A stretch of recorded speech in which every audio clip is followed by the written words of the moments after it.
Best health packages up to 80% discount. Tirumala Diagnostics. నమస్కారం, నేను మీ జాహ్నవి. మనతో ఉన్నారు ప్రముఖ జ్యోతిష్య వాస్తు పండితులు, జ్యోతిష్య వాస్తు శిక్షణ నిపుణులు, లలిత ఉపాసకులు బ్రహ్మశ్రీ నానాజీ పట్నాయక్ గురువు గారు. సూక్ష్మంలో మోక్షం ఈ ప్రత్యేక కార్యక్రమం ద్వారా అంటే అతి చిన్న రెమెడీస్ తో మనకు ఉన్నటువంటి పెద్ద సమస్యలకు కూడా సొల్యూషన్ అందిస్తూ ఉన్నారు కదా గురువు గారు. మరి ఖచ్చితంగా ఇప్పుడు భోగి, సంక్రాంతి, కనుమ పండుగలు వచ్చేస్తున్నాయి. అందరం కూడా పండగ వాతావరణానికి, పండగని సెలబ్రేట్ చేసుకోవడానికి సిద్ధమైపోయాం. మరి ఇలాంటి స్పెషల్ అకేషన్స్ ఉన్నప్పుడు ఖచ్చితంగా ముందే కొన్ని రకాల రెమెడీస్ తెలుసుకుని ఆ పండగలలో ఇవి కూడా మనం చేసేస్తే మరింత ఆనందంగా ఉంటుందిగా మన జీవితం. మరి అలాంటి ఒక మంచి ప్రశ్నని గురువుగారు మాటలు అడిగి తెలుసుకుందాం. నమస్కారం గురువుగారు. శ్రీమాత్రే నమః.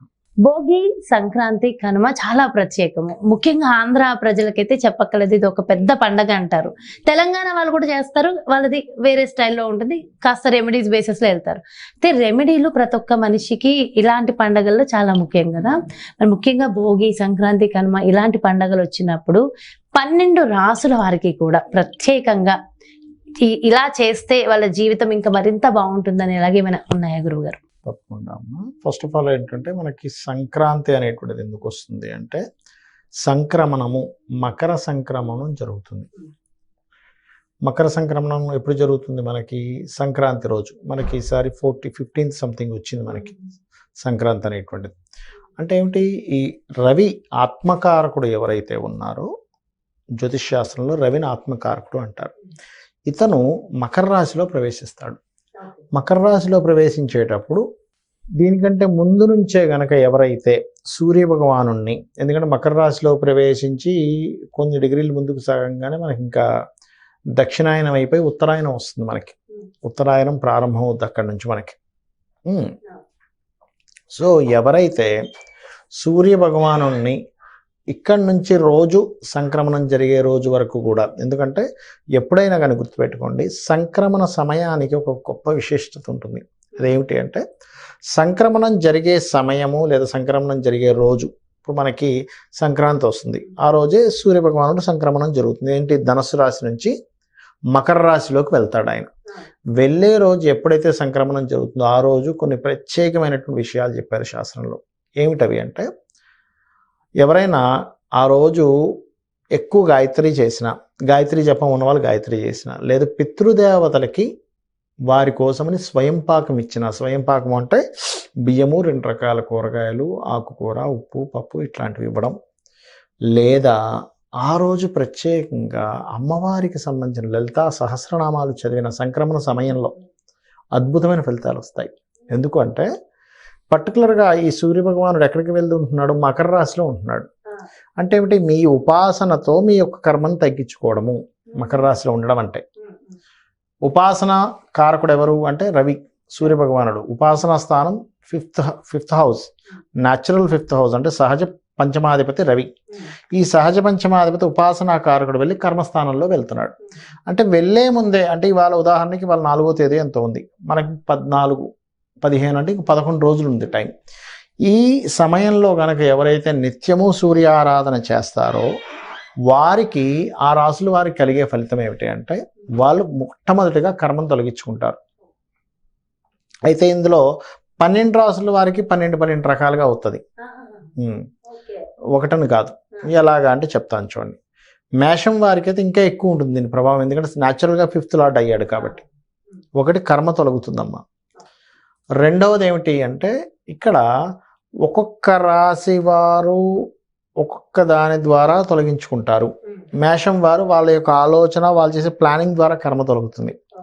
వృషభ రాశి వారికి వాళ్ళకున్న అసెట్స్ మూలంగా వాళ్ళకి కొంతవరకు దేవతా సంబంధించినటువంటి వాటికి మీరు ఏదైనా మీ వంతు సహాయం చేయడం ద్వారా కర్మ తొలగుతుంది.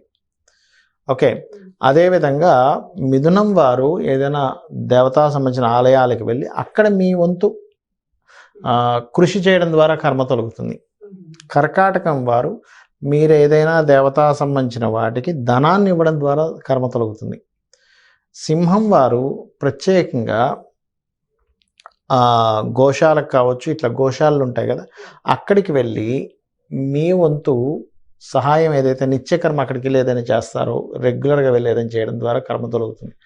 కన్యా రాశి వారికి పర్టికులర్గా ఏంటంటే ఒక్కొక్కసారి చూడండి, అప్పుడే నిర్మిస్తున్న ఆలయాలు ఉంటాయి, అక్కడికి వెళ్ళి మీ వంతు సహాయం ఏదో ఒకటి చేస్తాం. అక్కడ విగ్రహానికనో దానికనో రంగులు వేయడానికి దేనికనో మీరు వెళ్ళి సహాయం చేసినా, అక్కడికి వెళ్ళి ఆ పని చేసినా, ఆ సేవ చేసినా మీ కర్మదలు అవుతుంది. తులారాశి వారికి దాని గురించి అంటే ఒక ఆలయం నిర్మించబడుతుంది, అందరికి వెళ్ళి చెప్పారు ఏమంటే అక్కడ కొత్త ఆలయం వస్తుంది, మీరు ఏదైనా చేసుకోవాలని చేసుకోవచ్చు, మంచి అది ఇది అని. అప్పుడు దాని నలుగురికి అవేర్నెస్ వస్తుంది, వాళ్ళు కూడా సేవ చేసుకుంటారుగా. అడ్వర్టైజ్మెంట్ చేయడం, వాడి ద్వారా కర్మ తొలగుతుంది. అదేవిధంగా ఎందుకంటే ఇవన్నీ దైవ సంబంధించినటువంటివి. వృశ్చికం వారు పర్టికులర్గా ఏంటంటే అబ్బా, అక్కడ మీరు ఆ పనులు ఏవైతే ఉన్నాయో, ఒక దైవ సంబంధించిన కార్యక్రమం ఏదో జరుగుతుంది మీ దగ్గరలో ఉండే ఆలయంలో ఉన్నాయో, అక్కడికి వెళ్ళి మీ వంతు ఏం చేయగలరు అక్కడ అనేటువంటిది మీరు ఏదైనా సరే ఒక చేసినట్లయితే మీకు అక్కడ కర్మలు. ధనుస్సు రాశి వారికి దూర ప్రాంతాల్లో ఉండే క్షేత్రాలకి వెళ్ళి అక్కడ మీరు ఏదైనా సేవ చేయడం ద్వారా కర్మ తొలుగుతుంది. ఏది ఈ మకరంలో సంక్రమణానికి ముందు చేసే కార్యక్రమాల వల్ల ఇవన్నీ తొలుగుతాయి. మకరం వారికి ఏంటంటే పర్టికులర్గా ఇప్పుడు పాత ఉంటాయమ్మ ఆలయాలు, పురాతన ఆలయాలు, అవి పాడైపోయాయండి, అసలు ఎవరు వెళ్ళట్లేదు, అలాంటి దగ్గర మీరు ఏం చేయగలరు, సహాయం ఆలోచించగలగాలి. కుంభం వారు పర్టికులర్గా ఇక్కడ ఏంటంటే